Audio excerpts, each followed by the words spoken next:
A lot of people make fun of me, but I don't care. I know it's there. He had gray hair and a gray beard that come down to here. But he had long hair that was yellowish gray. This terrifying encounter begins with a couple hiking in the renowned Bigfoot hotspot of Provo Canyon. While they may not have been looking for a Sasquatch, they certainly find one. The couple spots the creature watching them from a concealed position before it then rises to its full height in what seems to be a threat. The hikers may not speak Sasquatch, but they do speak survival instinct, and they make a break for it the moment the creature begins to reach its full height. Since then, there have been several other sightings in Provo Canyon, including of a Sasquatch throwing rocks at another hiker. Next is Port Renfrew. Vancouver Island has many lush areas of wilderness, including around Port Renfrew, which seems to be one of the last locations of a Sasquatch population on the island. This hiker ended up coming across a very, very hairy situation, if you'll pardon my pun. There, just a dozen meters away, is a creature capable of tearing a tree apart with its bare hands, a creature that is known to hunger for meat. The Sasquatch doesn't seem to notice the hiker and instead is focused on harvesting something from a tree in front of it. Whether that's foliage or sap or grubs, we don't exactly know. Thankfully, this hiker was lucky enough to be able to retrace their steps and escape both without alerting the creature or being injured.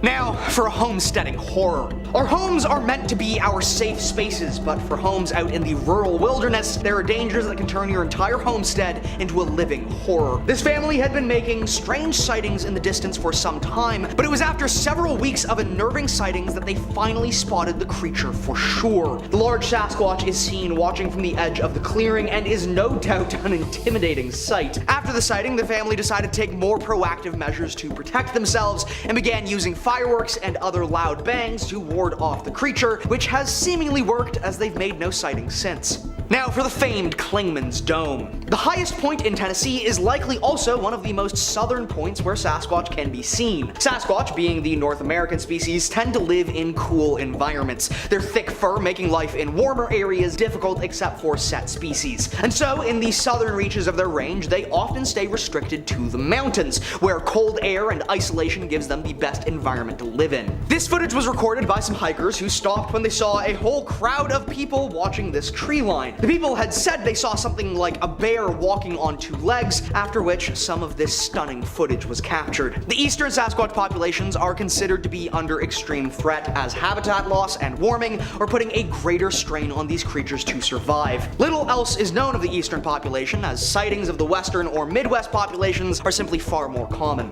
Next up are forested remains. A group of hunters near the Banff National Park came across a horrifying encounter with a large Sasquatch nest adorned with the remains of unknown creatures, some of which could have been human. Instead of, I don't know, alerting the authorities, they decide to set up a trail cam watching over the nest, which does end up picking up some pretty incredible footage. We watch as the creature returns to its nest, and yet it can clearly sense something is wrong. It's likely Sasquatch do not have as good vision as us, but what they do have is a significantly better sense of smell. The Sasquatch ends up sniffing out the camera and rips it from the tree. However, the camera was recoverable the next day when the hunters returned for it. To locals. So this is a strange, unexplained light that locals will observe all the time. There's a freaky ghost story connected to it as well, and we'll get to that, but let me just stress that these lights aren't just something people talk about. There's plenty of video of the phenomenon. So yeah, look at that. It's kind of wild. This video here was posted by Johnny Shocker. In the description, he talks about how he'd seen the light on more than one occasion, and that it would float towards him, like floating in midair, then it would vanish, only to reappear and repeat the same process. So there's a lot of local folklore surrounding this mysterious light. Probably the most well-known is the tale of the railroad brakeman. At one time, there were railroad tracks in the area, and one chilly night, the brakeman, with lantern in hand, spotted an oncoming train. But there were railway cars stopped on the tracks. He tried desperately to signal to the train, waving his lantern back and forth, but unfortunately, he didn't get out of the way on time before being bulldozed by the train, which is kind of his fault. Like, you see the train coming from that far away and you can't just like hop out of the way. I know you're doing your job, but at some point you gotta put yourself first, you know? Alright, couldn't do this list without talking about the Michigan Triangle. Just like the infamous Bermuda Triangle, this is a section of Lake Michigan where all sorts of strange phenomena have taken place. Some are just stories, but there are very real occurrences as well. Missing planes, ships, people. There have also been a number of reported UFO sightings in this triangular section of the lake. The most famous ships to disappear in the area include the Le Griffin, which vanished into thin air, last seen on September 18th of 1679. The wreckage was never found. The most famous incident involving a plane is the Flight 2501 incident. This was a flight carrying 55 passengers and 3 crew, which vanished during its flight on June 23rd of 1950 while flying over Lake Michigan. Then there's the story of Stephen Kubacki. He was a college student on a skiing trip who went missing in 1978. A massive search was launched, but he was nowhere to be found. A little over a whole year went by, and then out of the blue, the guy just shows up again. Even stranger, he had no memory of the time that had passed. Alright, we got some very interesting Bigfoot footage for you next. Yes, there have been a number of Bigfoot sightings in Michigan, and this one happened to be captured on camera by a man named Eddie V, who sent the footage to the Rocky Mountain Sasquatch organization. Alright, so I'd actually never seen this footage before, which I'm kind of surprised by, because it's pretty cool footage. The thing isn't obscured by trees, the camera's not shaky, you very clearly see something walking across the river, and to me, it doesn't look like a bear, it kind of looks like it's carrying something too. Some people say it could be a deer, or maybe a baby Sasquatch, if this is indeed a Sasquatch. I mean, could it be a dude in a suit? That's always a possibility, but I don't know. What do you all think of this one? It's a cool video to me. It kind of looks like almost like it doesn't even have fur or something. I don't know, strange. Next up, we have the urban legend of Nain Rouge, aka the demon of the Strait. So this kind of falls into the cryptid category as well as folklore, which I always go nuts for. I love hearing about weird creatures that I've never heard of before. Nain Rouge is kind of similar to Mothman, and that it seems to show up right before disaster strikes, almost like a harbinger of doom. But this thing isn't a giant moth creature. It's more like your classic red devilish kind of monster, or a hobgoblin as it's sometimes described. This red menace hails from Detroit specifically, and is said to have appeared before major events like the Detroit riots in 1967 and the Battle of Bloody Run in 1763. The first major appearance of the creature is said to have been before Detroit's very own founder, Antoine de la Mothe Cadillac. The story goes that he'd seen a fortune teller who told him that he was to respect and appease this goblin-like creature, so he smacked it with his cane and told it to get out of his way. Then his political career took a nosedive, really didn't go so well. He was eventually banished from the city of Detroit, he was imprisoned for a time, lost all his money. Just don't be mean to the goblin monster, I guess. The Scopes trial, often called the Monkey Trial, took place in July of 1925 in Dayton, Tennessee. It's one of the wildest trials in American history. A high school teacher named John T. Scopes had been charged with breaking a state law called the Butler Act. The law made it illegal to teach Charles Darwin's theory of evolution in public schools, insisting instead on the biblical account of creation. Trial quickly turned into this national spectacle. The prosecution was led by William Jennings Bryan, a staunch advocate for the literal interpretation of the Bible. On the other side was Clarence Darrow, a famous defense attorney with more progressive views. On the surface, the trial was about a high school teacher refusing to adhere to a new law, but this was really much bigger than that. This was a cultural battle. When the trial began, it quickly became clear that the judge, John Ralston, was determined to keep the proceedings as focused as possible solely on whether Scopes had actually taught evolution, which he had. Darrow attempted to introduce expert testimonies and argue about the law's constitutionality, but Ralston ruled these out. The most dramatic moment is probably when Darrow called Bryan to the stand as an expert on the Bible, and their exchange was pretty intense. Darrow questioned the literal interpretation of various biblical stories. In the end, Scopes was found guilty, and he was fined $100. But the Scopes trial left a lasting impact on the country. Tennessee banned the teaching of evolution in schools until 1967. The Great Molasses Flood of 1919 is one of those strange disasters that seems almost surreal. On January 15th, 1919, a massive storage tank in Boston, Massachusetts burst, releasing the this giant wave of molasses rushing through the streets. The tank held about 2.3 million gallons of molasses. As the thick brown syrup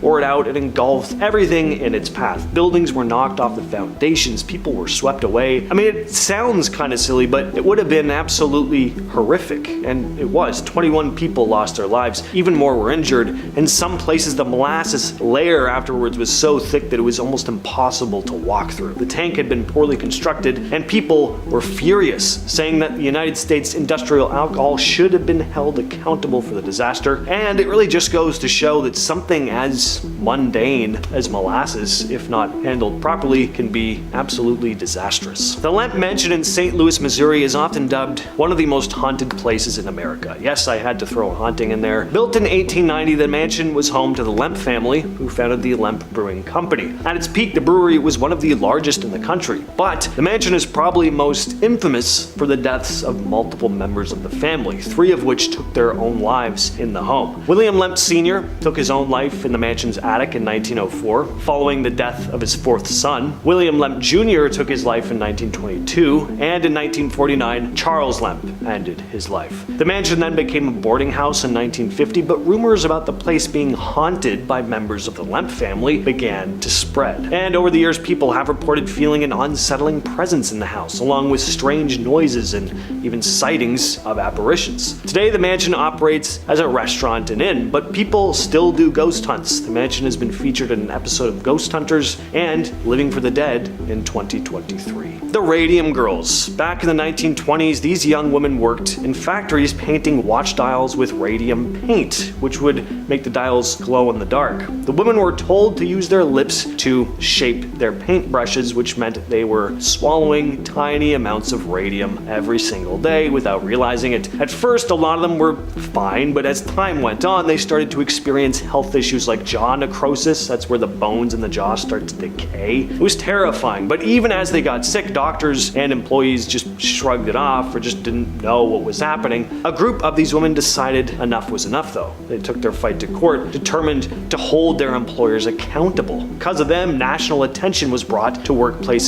safety, or the lack thereof, and eventually important changes were made in labor laws and safety regulations. The New London School explosion occurred on March 18, 1937. It's one of the deadliest disasters in Texas's history, but it's not really talked about that much. What happened is that a natural gas leak caused this massive explosion, killing nearly 300 students and teachers at the London School in New London, Texas. On that day, a lot of the students had been let out early for a competition, thankfully, but about 500 stayed in the main building. Just before 3:17 p.m., an instructor turned on an electric sander, which sparked the gas-air mixture that had built up in the school. Witnesses reported that the walls bulged, the roof lifted, and then crashed back down, completely collapsing the structure. The explosion was so powerful that it could apparently be heard 4 miles away, and debris was thrown hundreds of feet, with lockers flying through the air. Parents and locals desperately dug through the rubble with their bare hands to find survivors. Rescuers included doctors, nurses, Boy Scouts.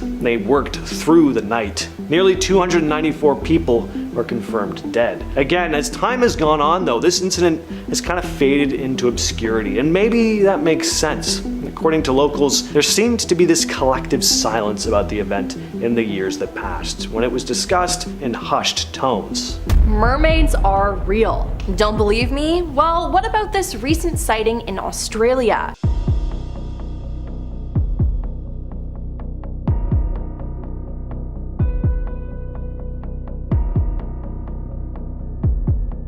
There have been a lot of mermaid encounters out there, and people have had some terrifying experiences. Sauce90 is a TikToker who just so happens to work on these giant boats in the ocean. Now, he's had a lot of terrifying encounters with some sort of creatures out there, and many think these creatures are mermaids or sirens. Now, he recorded a video with 2 creatures swimming on either side of the huge ship. Now, they were moving very quickly, keeping up the pace, which is honestly insane. He knew that they weren't dolphins or anything and asked people for help in identifying them, and a lot of people speculated, hey, these could be mermaids. Then there was another video he made with these same two swimming creatures, and they were making the strangest noises ever. Now this made people think that they were sirens, as sirens are said to sing songs to hypnotize sailors and make them go into the water. Now the noises are truly unsettling, and in one clip you can hear one of them say, "Jump for me." I would go back inside the boat and never come out again, because again, that is just terrifying and freaky and makes me think that they're evil. Then there was the mermaid story from Tony Woods. Tony is a comedian, but I can promise you he wasn't joking about any of this. Now when he was on Joe Rogan's podcast, he explained that he had seen a mermaid, or what he calls a merman, in real life in Seychelles, Africa. He was with a little French boy, and people in the community said don't swim in the lagoon after dark. He then said that there was a lot of people at the bar and that he and the boy raced down to the lagoon, which they were warned about, but they didn't listen. While down there, they saw something swimming fast and it then jumped out of the water. He said it was at least 10 to 12 feet long and made eye contact with him. Now obviously the pair got scared and went back to the bar where everyone was, but no one believed them. The boy's mother apologized, saying he had an overactive imagination, but Tony swears that he saw this creature too. He said it wasn't a mermaid, but a merman, that it had dark skin and was half human, half fish. His head was humanoid, eyes were so big. Now Tony says he's not the only one to have seen something like that in the area, which makes him believe what he saw was even more real. And I mean, the way that he tells this story, the body language, the inflection, it just feels so real to me. And we do know that there have been multiple sightings in Africa of mermaids, and all I can say is at least Tony had a witness with him when he saw what he saw, but wow, what a crazy story. And then a user on Reddit told this story that is absolutely terrifying. They said that they saw a mermaid once in 2004 when they were in Jamaica. They were at a bridge called Flat Bridge, which is known for its mermaid sightings. Now they decided to go close to the water, and as they got closer, they saw a woman resting beside a rock. They described her as having her hair being red and her skin very dark. Now as they got closer, they realized that she was a fishy type of woman with dark eyes. Now this obviously scared the user, and they said they almost passed out from fear. They then screamed mermaid over and over and over again, and the creature became scared and swam away really fast. Now the user thought that they were going crazy, but spoke to the locals, who told them that mermaids do exist and that it's normal in Jamaica. They then said not to get too close or the mermaids could take you underwater, and yeah, I think I'd have the same reaction as this person, because that is terrifying. Highway 5, located in Lynn, Alabama. It was what was once a normal highway became a hotbed for paranormal activity after a young woman was killed one night in the late 20th century. A young woman and her boyfriend had been making their way home from prom when the pair got into a vicious fight. Not being able to bear another moment spent arguing with her partner, the woman decided to exit the vehicle, and in a fit of anger, her boyfriend drove off, leaving her all alone in the middle of the night on an empty highway with no shelter, sidewalks, or anyone to help for miles around. She was determined though, and so she began walking along the highway in hopes of making it home by sunrise. Unfortunately, however, she was struck by a truck in a hit and run and left to spend the rest of the night dying a slow, painful death in a ditch next to the road. Her body was discovered the next morning, and her spirit has been there ever since. She's been seen walking along the highway aimlessly in the hopes of one day being able to finally make it back home to her family. Those who see her on the road and stop for help are greeted with a pretty creepy sight of a woman mangled and distressed who disappears when they finally get close enough to speak to her. Route 2A in Maine is said to be one of the most haunted stretches of road in all of the US. Not only do you have loads of ghost stories, but it really is a pretty dangerous road. Lots of deadly accidents have happened here, especially in the winter, where the conditions are said to be absolutely brutal. Tons of sharp turns and blind corners, so it's a pretty notorious road as is. One of the most famous ghost stories is the Screaming Woman. A number of travelers driving along the road at night will report spotting a woman screaming by the side of the road, desperate for help, saying that her husband is trapped in a car wreck, so she asks to be driven further up the road where the accident is, but somewhere along the journey, the woman disappears. The story goes that one winter night, a newly married couple was driving along the road when they swerved and hit a utility pole. The husband was killed instantly, but the woman was thrown from the vehicle. She limped along the road for a while in search of help, but there were no other vehicles. Eventually, she collapsed and died from the cold. Zombie Road, the most haunted road in Missouri, located in Willwood, Missouri, just west of St. Louis, if you know it. Today, Zombie Road is not so much a road as it is a series of trails, but at one point it was a road, and that is why it is on this list today. Zombie Road was originally constructed in the 19th century, but it was shut down in 2010 to be repurposed as a bike path. Big mistake. Prior to the road being converted into a trail, Zombie Road is rumored to have been home to a crazed killer who escaped from a nearby asylum during the 1950s. He lived out the rest of his days hiding in shacks around the road and preying on young men and women who were unfortunate enough to have been walking around the area. Eventually he died, but unfortunately, according to legend, that didn't stop his reign of terror, because it is believed that the crazed man went on to continue his killing spree in the afterlife, which is how the road came to be known as Zombie Road. When the road was converted to trails, it seems as though the spirit of the man, along with the spirits of his victims, became quite pissed off, because instances of paranormal activity in the area became so bad that city officials were forced to create strict hours of operation for the trail that forbid entry after dark. If you've been, let me know. A name like Shades of Death Road doesn't really inspire a whole lot of confidence now, does it? At least not in your safety. This road in New Jersey is said to be one of the most haunted places in the entire state. Even before motorized vehicles were a thing, this place had a dark reputation. There were some very violent incidents that took place along here. In the 1920s and 30s, there were some pretty famous incidents. The creepiest, though, is probably the woman who lobbed off her husband's head and then buried both parts of his body on either side of the road. Just off the road is a pretty famous lake too, Ghost Lake, which gets its name for a pretty obvious reason.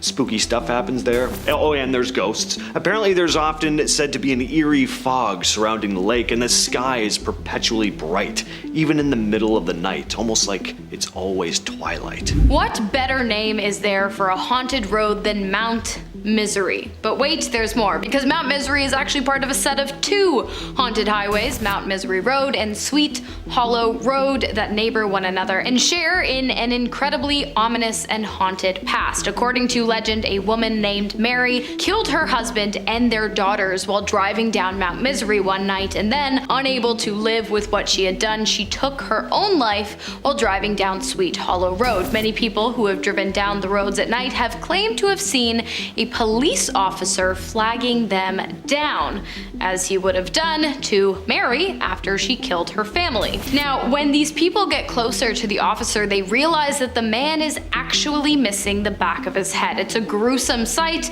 and at that point they drive away. Also, others claim that at one time the road was connected to the entrance of an insane asylum, which was burned to the ground one night by an angry patient, and that if you listen closely while driving down the road in the dead of night, you can still hear the dying patient's fiery screams.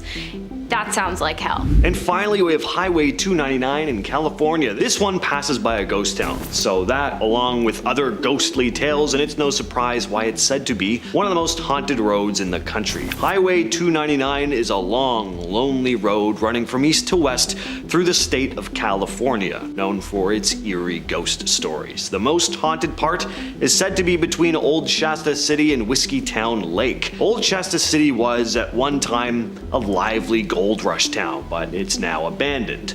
All that remains of it now are the ruins of the old bakery, the blacksmith shop, Mason's Lodge, and courthouse. Inside the courthouse, there is an old jail where it's said the spirits of criminals who were tried and hanged still lurk around. And further up the road is Whiskeytown.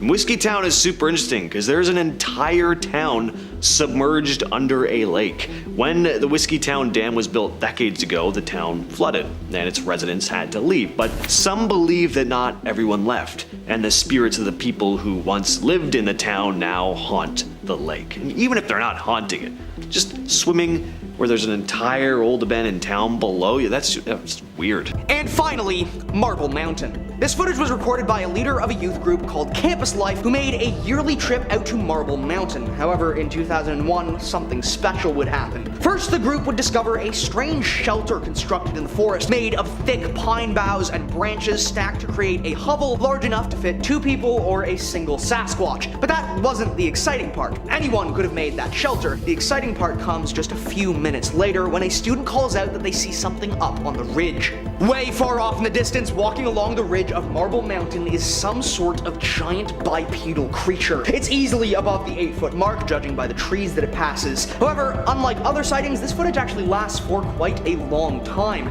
It watches the creature cross over the ridge and behind a rock outcropping. This has been considered by many to be among the most definitive pieces of proof available. Others, however, have claimed it's just someone wearing a big coat stumbling over a mountain ridge.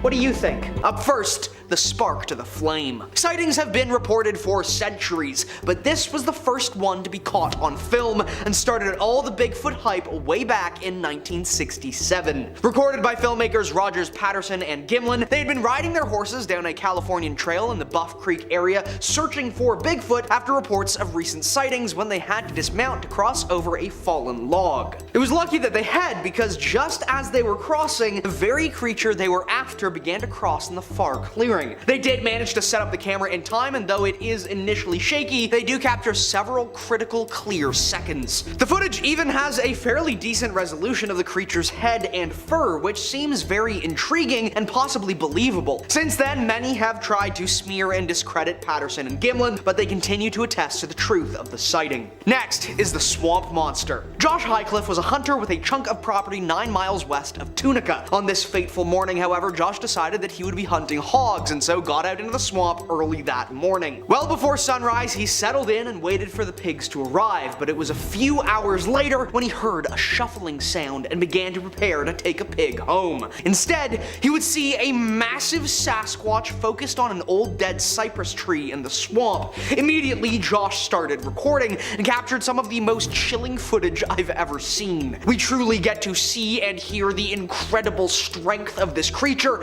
as it appears to simply rip this tree trunk to shreds with its bare hands. Highcliffe ran the moment that he could and has allegedly not been back in the forest since. If it weren't for his posting on his own YouTube channel, which has no other videos, this footage likely would have never seen the light of day. Next is the Lettuce Lake legend. Matt initially thought this creature that he spotted while canoeing was a bear. However, after reviewing this footage with the park ranger, they determined that this couldn't be a bear. According to the park ranger, few bears, if any, ever went into the swamp. The creature was seen striding, swimming, and diving through the water, and did not seem to notice Matt at first. He has reason to believe that it also isn't a human, as what human would go diving in a fursuit in swamp water filled with 12-foot gators and water moccasins? Eventually, the creature does seem to notice Mark watching it and flees to deeper water before swimming away entirely. Could semi-aquatic swamp apes actually be real? No one expects to be watched by a Sasquatch while they work, but for this oil field worker, that's exactly what happened. He pulled up to a pipeline in the dead of winter to go through some simple diagnostic checks, and everything seems to be fine. He does his checks, gets back in his truck, and drives off. But that's when we see it. A massive 9-foot tall Sasquatch watching him from the trees. The creature has obviously been there for some time, as it's almost covered in fallen snow, and it's likely been keeping watch over a nearby family, protecting them from this oil worker. It's chilling to think that this worker could have been mere meters from a certain end, but thankfully he avoided a grisly fate. He has since apparently suffered harassment from an unknown figure who wants him to take down this footage. Next is the Nightwalker. This footage came from western Montana, released by a family that lives in a home on the edge of the woods. On this night, the family heard horrific screeches and screams coming from the forest, along with loud thumps, bangs, and so the father grabs a camera and, perhaps unwisely, thinking he's the main character, goes out into the trees. He finds a shattered tree that seems to have been smashed to pieces with a rock. While continuing to move deeper into the woods, he then comes across it. Suddenly, and without warning, a massive Sasquatch appears briefly briefly and peers out of the forest at the camera. This is paralyzing footage and is deeply unsettling. It's clear, given the distances involved, that this Sasquatch could easily charge across this short clearing and tear this man limb from limb, and yet it doesn't. It simply stares, grunts, blinks, and then vanishes back into the woods just as quickly as it appeared. Next up, forget Sin City. It's Slab City, located in California, USA. Originally, the area was used as a training camp for Marine Corps during World War II. Today, however, the town is the grounds of an alternative lifestyle town that has attracted people from all over the world. The name Slab City comes from the concrete slabs that remain in the area after the Marine training camp was torn down. And the reason it's on this list is because the town is just a bit different from what you and I are likely used to. First of all, the most common source of income in the town is ISS checks, which is just government subsidized income. The main source of electricity is solar panels, and the main form of entertainment is probably just hanging around. There are also some pretty cool art installations around the town, so if you're ever in Cali and you want to get off the grid or step into what might just feel like a parallel universe, go ahead and check it out. And if you've been there before, let me know how it was. Next up, we have the incredibly appropriately named Soda Springs in Idaho, home to hundreds of natural springs, but not just regular natural springs, cool natural springs, because they are free-flowing with carbonated water. Talk about bougie. A dip in a Soda Springs spring would feel like bathing in Perrier. Like in this town, when people say sparkling or still, they aren't actually referring to drinking water, but rather their bodies of water. How cool is that? There is one other thing about the town that I think is worth mentioning, and that is their soda water geyser. Yeah, not only does carbonated water flow through the many springs of the appropriately named town, it also shoots 70 feet up into the air every hour, on the hour, every day. Always, and I'll tell you why. In 1973, while drilling for hot water, residents of the town accidentally drilled into a chamber of highly pressurized carbon dioxide. Instead of hot water, they got cold, fully carbonated water spewing 70 feet into the air.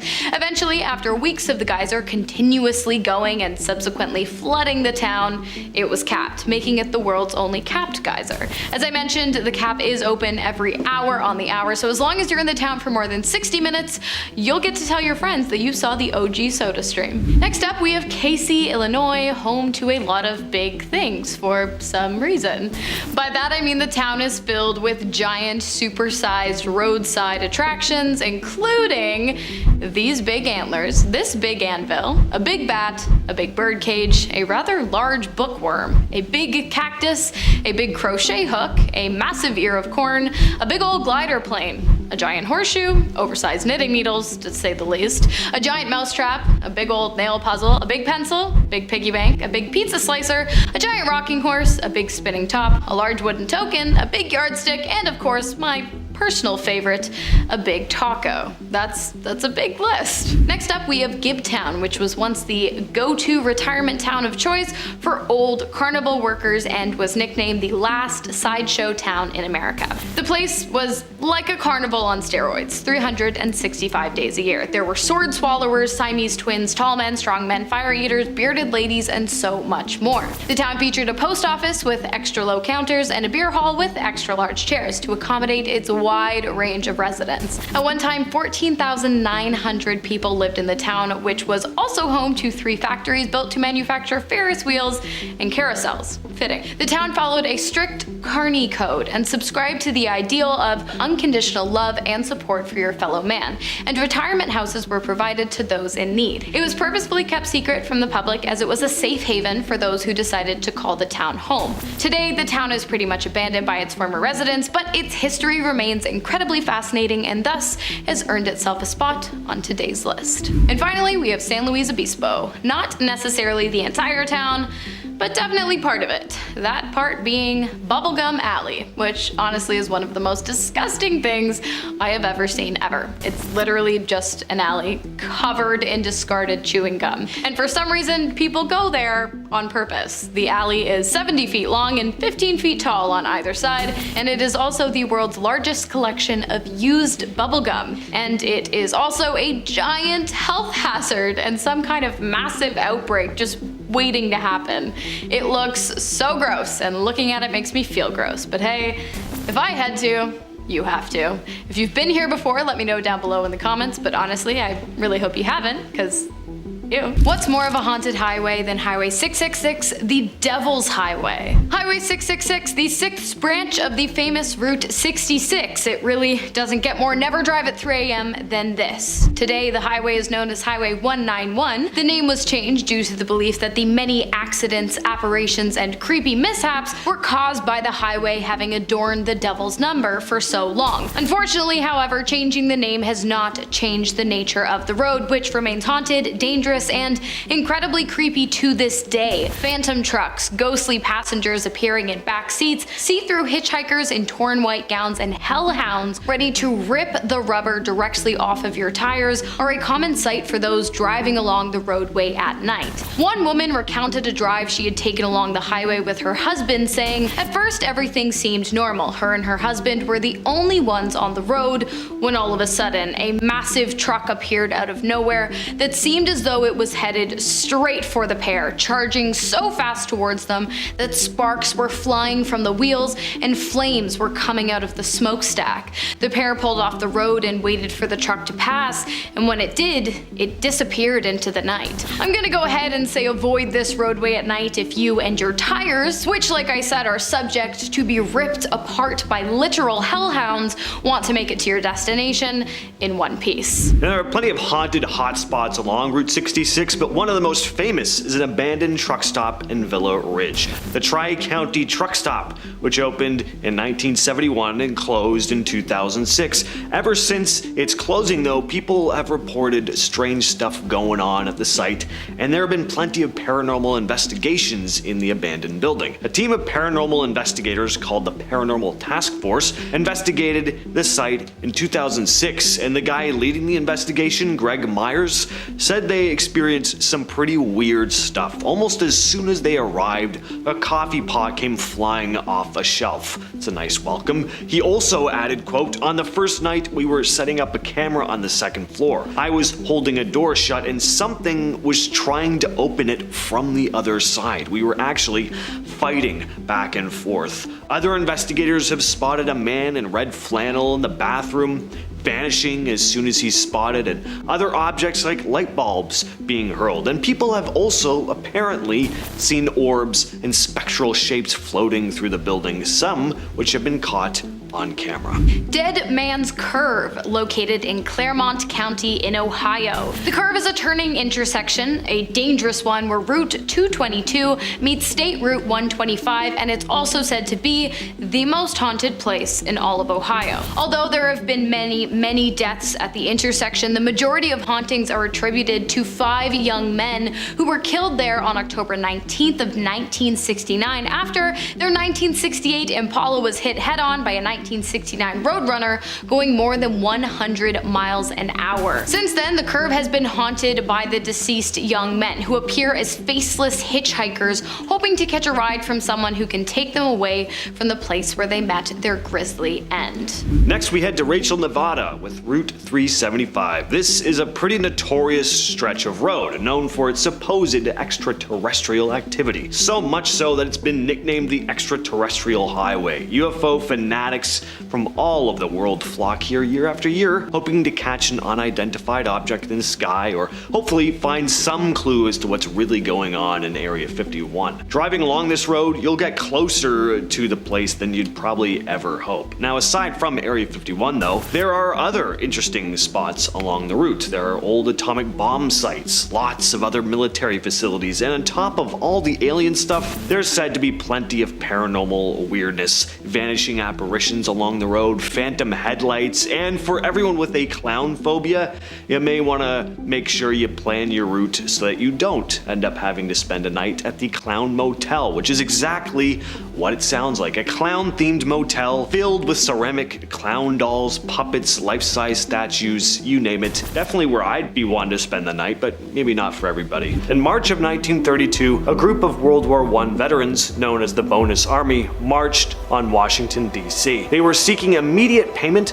of a promised bonus for their service, money that wasn't set up to be paid until 1945. The thing is, the Great Depression had left people struggling. The movement started in Portland, Oregon, when about 400 veterans, led by Walter M. Waters, decided to trek to the capital. They rode freight trains and walked for weeks, and by June, there were around 1,500 veterans camped out in makeshift shanty towns. As more veterans arrived, their numbers reached between 10 and 20,000. Finally, on July 28th, Hoover ordered the U.S. Army to forcibly remove the marchers. Troops hit the veterans with tear gas, bayonets, and even tanks to clear them out. After the violence, Hoover doubled down and dismissed the marchers, saying he didn't even think most of them were genuine veterans. The Battle of Wounded Knee took place on December 29, 1890. Now, calling this a battle just isn't accurate, which is why it's often referred to now as the Wounded Knee Massacre. Nearly 300 Lakota people were killed by U.S. Army soldiers near Wounded Knee Creek in South Dakota. Till this day, this is the deadliest mass shooting in American history. The attack was part of what the military called the Pine Ridge Campaign. At the time, there was a religious dance sweeping the plains known as the Ghost Dance. Now, I'm simplifying it a lot here, but in essence, there was a belief that practicing this ritual dance would protect them from the white settlers and return their land to the way it was. Some American government officials thought that the ghost dancers were militants, threatening to destroy the government's efforts to civilize the Lakota. The situation escalated when a band of Lakota led by Spotted Elk was approached by the U.S. 7th Cavalry. The army aimed to disarm them. A deaf Lakota man named Black Coyote hesitated to surrender his weapon, and when his firearm accidentally discharged, American soldiers began firing at the Lakota. As many as 300 Lakota were killed. 19 American soldiers then received medals of honor. In 1990, Congress expressed deep regret, and the site is now a National Historic Landmark. On July 14, 1877, the Great Railroad Strike erupted in Martinsburg, Virginia, when workers protested their third pay cut in a year. This would be the first national strike in the country's history, quickly spreading to Maryland, New York, Pennsylvania, Illinois, and Missouri. Workers disrupted rail operations, blocking tracks and halting trains, and then things got violent. On July 20th, Maryland National Guard troops confronted strikers in Baltimore, opening fire and killing 11 of them. Over the next few days, violence erupted in Pittsburgh as well, where state troops killed around 40 workers. Federal troops also hit strikers in St. Louis, leading to more deaths. By the end of it all, over 100 workers were killed across different cities. The Bayview Massacre is another dark chapter in American labor history. It all began on May 1st, 1886, when more than 200,000 workers across the country rallied for an 8-hour workday. Tensions were running high, and local business owners were getting more and more nervous. They urged Wisconsin Governor Jeremiah Rusk to send in the National Guard to try and restore order. By May 4th, around 250 guardsmen had been deployed to the scene. Strikers began throwing rocks and shouting at the soldiers. The guardsmen fired warning shots over the crowd, but they still weren't going anywhere. Governor Rusk ordered them to take a more aggressive action, and the next day, as the strikers gathered again to demand their rights, the order was given to just fire directly into the crowd. 15 people were killed, including a retired man and a youth who'd joined in with the protest. This basically put an end to the strike, and it would be years until the 8-hour workday was finally implemented. Alright, so this list has been incredibly dark, so just for a bit of a breather, let's talk baseball for a minute. One of the biggest sports in the USA. Some would even say it beats out football as the quintessential American sport, but you Americans will have to tell me your thoughts on that down in the comments. In 1919, the image of baseball was tainted by one of the worst scandals in sports history. During the 1919 World Series, the Chicago White Sox were favored to beat the Cincinnati Reds, but to everyone's shock, the Sox lost. It seemed odd, especially since they were such a strong team. Later, it came out that several players had been paid off to throw the series. Why? Well, many players felt like they weren't being paid fairly for their talent. They were frustrated and just desperate for cash, which made them easy targets for gamblers looking to fix the games. The money was just too hard for them to turn down. Players thought they could get away with it, but once fans and reporters started noticing some really weird plays, the truth eventually came out. 8 players were banned from baseball for life. It was a scandal that made people question the integrity of the game itself. Starting off our list today with the Republic of Molossia, a 1.3-acre micronation near Daytona in Nevada. While this micronation, brought to life by the mind of Kevin Baugh, does claim sovereignty, it has yet to receive recognition from any of the 193 member states of the United Nations. Why is that? Well, because the Republic of Molossia is not actually real. Well, I mean, it is real, but in the sense that it exists, not in the sense that it's recognized as its own state with the authority to govern itself. The unrecognized town, or state if you're Kevin Baugh, is based off of the movie The Mouse That Roared, as well as Baugh's time serving in the military. The national drink of Molossia is called the Molossalini, and it's a non-alcoholic mixture of Sprite, grenadine, and pineapple juice with a garnish of cherries, banana slices, and pineapple. As for the town's currency, it's Valora, the currency issued by the Bank of Molossia.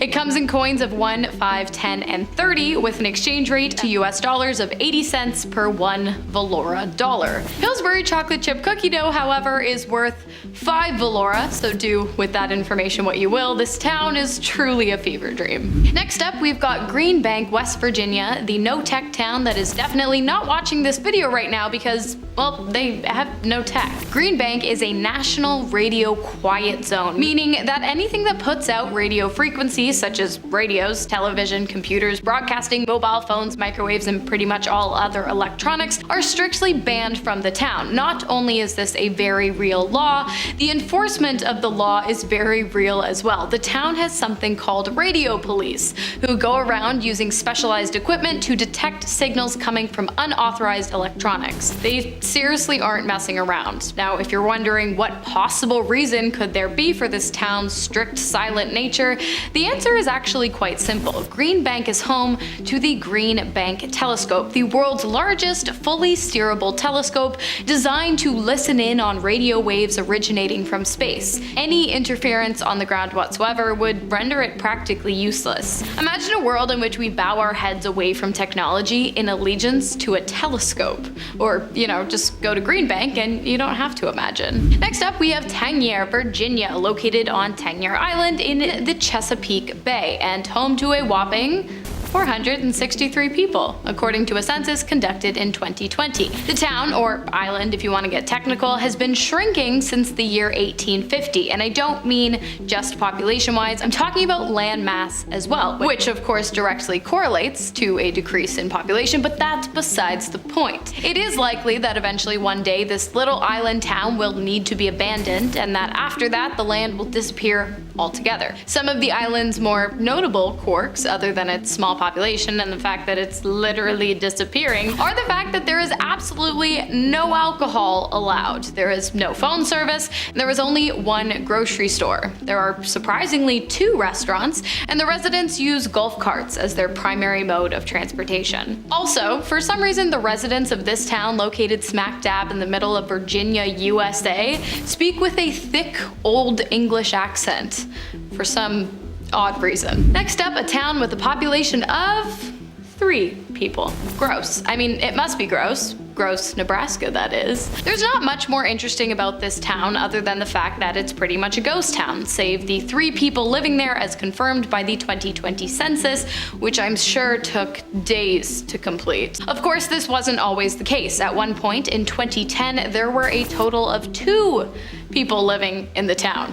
So actually less, under one roof, of course. Take it back even further to 2000, and there was a whopping 5 people living in the town under one roof. A married couple and their children, all under the age of 18. Based purely off of the census readings, I'm gonna go ahead and venture a guess that as soon as they could, the kids moved out and left the town. I don't blame them. Next up, Solvang, California, aka the Danish capital of America. Basically, this town is the Europe of California. The town resides in the Santa Ynez Valley, and stepping into it is like stepping into a world where Europe is warm and just 1 hour away from the California surf. The town originated in 1804 and is, of course, home to a large Danish population.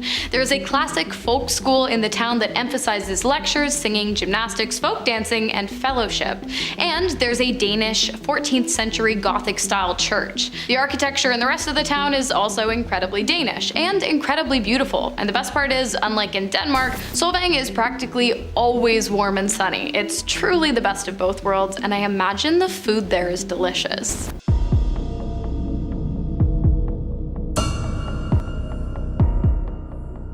Mermaids are real. Don't believe me? Well, what about this recent sighting in Australia? I mean, a mermaid literally washed up on a beach there. In July 2023, photos of a creature resembling a mermaid alien washed ashore on an Australian beach. Now, the image came to light via a post in the Marine Biology Facebook group, and it was exactly like a mermaid shape, said uploader Bobby Lee Oates, 34, of the skeletal remains, which she stumbled across while walking along the beach in Couple Sands, Queensland. We were driving along the beach looking for a campsite, and we couldn't help but notice how much the skull looked to be in the shape of a human, she recalled. So we instantly stopped from the confusion as to what the hell this could be, and why does this look like a human skull? Now, Bobby Lee, who estimated that the creature was 6 feet long, described it by saying it had a human-shaped skull with an elongated jawline, and hair similar to the color of a cow or kangaroo, but with hair missing in many places due to decomposition. She continued by saying it was exactly like a mermaid shape, but hairy, because it seemed to have a tail or limb of some sort. Now, she posted the image to try to figure out what the creature was, but never got a definitive answer. So could this be some sort of mermaid?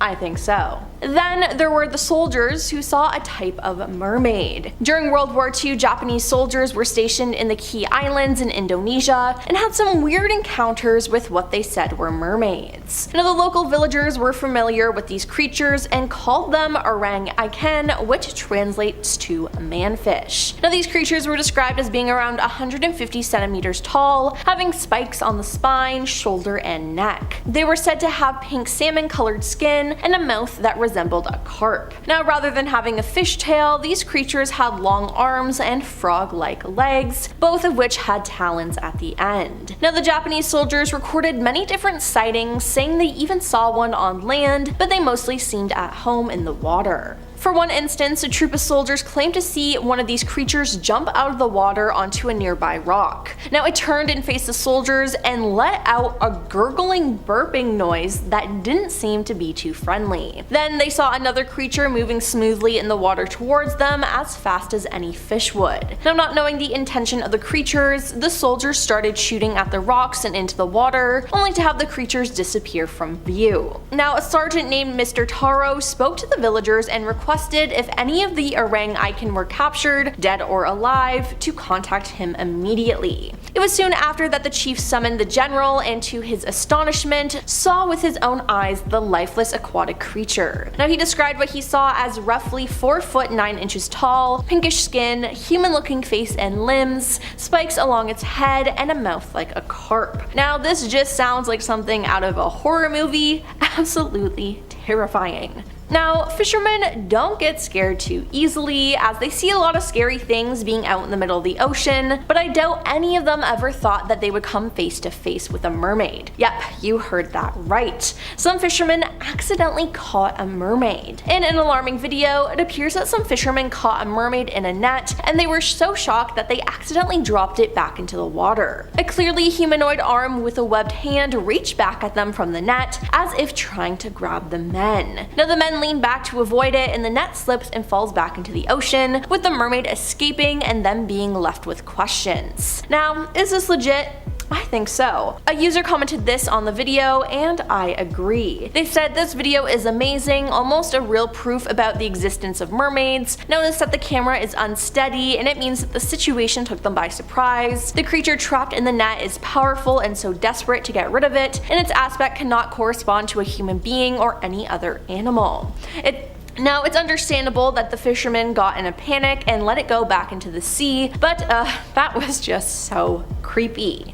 And finally, we have another story about an Australian mermaid, except this one is alive and well. A short clip was posted online of what could be a mermaid swimming among a reef. In 2007, a diver off the coast of Australia claimed to have encountered a real-life mermaid. In the footage, we see a diver filming a school of tropical fish in an unknown reef, and in the distance we see a humanoid figure swim towards the camera. Now it appears to be half human, half fish, with a long scale-covered tail. The enormous fins appear to propel the creature effortlessly through the water. When the clip was uploaded to the internet, it caused a speculative frenzy, as some herald the footage as strong evidence of mermaids. Now analysts have noticed that the creature swims easily through the water without the use of its arms, and instead it uses its long fin tail to glide forwards. Now could this diver have actually captured a real mermaid swimming in the sea? I think so. Next on the list, we have melon heads. The melon heads. I talked about these bulbous weirdos during one of my many Ohio urban legend slash cryptid videos. I was glad to get to talk about my little bobble-headed friends again on this list, but it turns out Michigan's brand of melon heads are a little more violent than the Ohio ones. Not something I'm assuming, it's just what I've read. Beginning sometime in the 1950s, tales of these strange, misshapen creatures began to spread around the city of Saugatuck. The story goes that the melon heads were youngsters suffering from hydrocephalus. They were being treated by a rather cruel doctor, and one day they rebelled against their mad doctor, taking his life before eating his remains. And they scuttled off into the forest, where they began living their new life, retreating in tunnels and caves under the city, occasionally coming out to terrorize innocent civilians. Hell's Bridge. So this bridge in Rockford is said to be haunted by demons and ghosts. Double whammy, demons and ghosts. I gotta say, probably best not to go to this bridge. So the tale goes that in the late 1800s, a number of youngsters were going missing in the town. And one night, the townsfolk decided that it might be time to, look for them. So they embarked on a massive search. They left the remaining young ones in town with an old man named Elias Frisk to watch over them while the adults were gone. Well, Frisk was not the innocent, weak old man that he pretended to be. He led the young girls and boys out into the woods, where he eventually revealed to them the location of all their missing little friends. He then took each of their lives one by one before dumping them into the Rogue River. When the townspeople arrived back in town, they found Fisk all alone, muttering to himself in an eerie tone. He was covered in blood and kept repeating the words, "The devil made me do it." Fisk was hanged from the Rockford Bridge, now haunted by the spirits of his victims and the demons that had possessed him. Alright, back to cryptids now with the Torch Lake Monster. In Antrim County, there is a tale of a creature said to stalk the waters of Michigan's longest and deepest inland lake, Torch Lake. Tales of this lake creature are most often told at night around Camp Hiawatha. The creature is also referred to as the Sea Panther, as it has the body of a lizard and the head of a cat, with slimy green skin and two different colored eyes, one blue and one brown. It's said that the creature will rise up from the lake at night to attack unsuspecting fishermen or campers. At best, it'll just chase you off and scare you away. If you're not so lucky though, it may drag you into the depths of the lake, never to be seen again.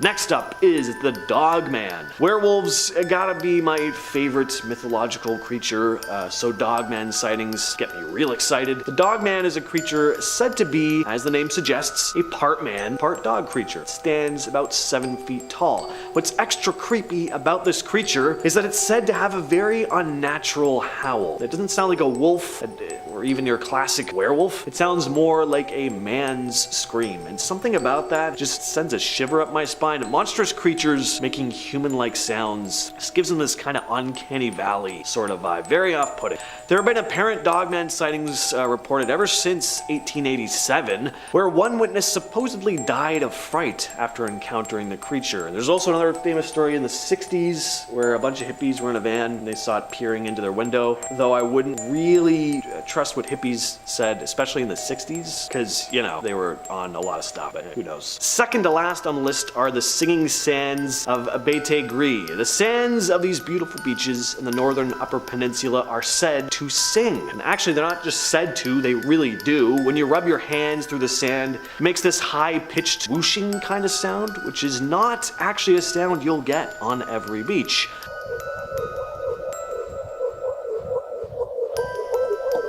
So the legend goes that a long time ago, a Native American woman lost her lover in the waters of Lake Superior. She spent countless days returning to the beach, crying out and singing for him in a desperate hope that he would one day find his way back to her. Her cries are said to be heard in the very sand itself to this day. And what makes the singing sand even stranger is that the legend goes if you remove the sand from the beach, take it somewhere else, try and make it sing, it no longer makes any noise. Finally though, we have the old Presque Isle Lighthouse. Nothing more classic than a good old-fashioned lighthouse ghost story. This lighthouse was erected in 1840, but it wasn't in operation for very long. Less than 30 years later, it had fallen into disrepair and was replaced by another lighthouse a little farther up north. In 1977, it became a museum, owned and operated by George and Lorraine Paris. Now, all the wiring had been removed. The lighthouse was no longer operational, but in 1992, just a year after George had passed away, a number of people, from pilots to sailors, had reported seeing a distinct glow coming from the old lighthouse. And passers-by have told stories of spotting a mysterious figure lurking about the lighthouse, only to vanish into thin air. Many locals believe the ghost of George Paris still visits his beloved lighthouse from beyond the grave.